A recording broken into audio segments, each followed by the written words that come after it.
Well, I certainly appreciate your coming here today on such very short notice and at the end of a very long week. I would not presume to have gathered you in this fashion had it not been for the fact that our church in the state of Connecticut is facing an unprecedented intrusion by the state legislature into its own internal affairs. Let me tell you what's happening. The Judiciary Committee of the Connecticut State Legislature, which is chaired by Senator McDonald of Stamford and Representative Lawler of East Haven, has just introduced a bill which I think directly attacks the structure of the Roman Catholic Church. What it basically would do would alter radically the parish corporations as they are currently structured. Currently, each parish is separately incorporated, and the members of the corporation include myself as the bishop, the pastor, a vicar general, and 2 lay trustees. In this new plan devised by the state, the parish corporation would be overseen by a board of trustees elected from the parish.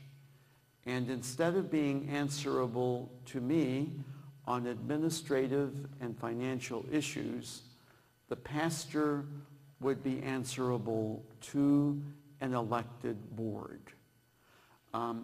Similarly, even though I would be on the parish corporation, I would have no voting rights. This parish board would have virtually unchecked powers, not only to manage the day-to-day fiscal and administrative affairs of the parish, but also things like capital projects, the outreach that a parish might choose to do or not to do, and many other things besides. In other words, if this bill were to be enacted, your bishop would have virtually no real relationship with the 87 parishes. Okay, they could go off independently. Some of them could break off from the church if they wished and go their own way, as has happened, for example, with the Episcopal Church. And the pastors would be figureheads simply working for a board of trustees. You have to understand how radically this departs from the teaching of the church and the discipline of the church, and how gravely unconstitutional it is for a state to move in and to try to reorganize the internal structure of a church. It is a violation, a grave violation of religious liberty. This bill was raised in the legislature yesterday. We found out about this yesterday. Whoever has been working with the legislature to put this bill together has obviously been at it a long time, and they are very well organized and ready to go. Next Wednesday, this coming Wednesday, there will be a hearing. Imagine, we have a weekend and 2 working days to prepare to respond to this assault on our religious liberty. And so, on an emergency basis, we are going to try to mobilize the people of our diocese to demonstrate to the legislature, and particularly to Senator McDonald, and Representative Lawler that we have had enough. Enough. The idea is to make a strong showing at this hearing in two ways. First, we are lining up a very fine roster of witnesses. And secondly, we have to turn out numbers, big numbers. We have to turn out something like 1,500 to 2,000 people so that they recognize that their political future is on the line. They know no other language.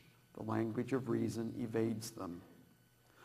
It's important to know that this bill was dropped into the hopper the day before the same-sex marriage bill was to be heard. This is a thinly veiled attempt to silence the church on important issues of the day, but especially with regard to marriage. It is also alleged that this bill was necessary because the church, it is said, cannot manage her own financial house. This is not true.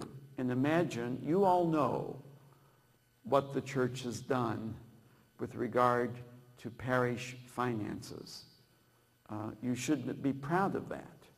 We have a high degree of accountability and very careful management of our parishes and the diocese as a whole. By contrast, the state of Connecticut cannot close in this fiscal year alone a $1 billion deficit. And the story will never be told of the waste and corruption that exists in the government of Connecticut. So people who do not know how to manage are telling the church, which lives within its own means and provides more social and educational services than any other private entity in the state of Connecticut, and doing so at a time of recession, they're choosing this moment to go after us. It's laughable. It's disgusting.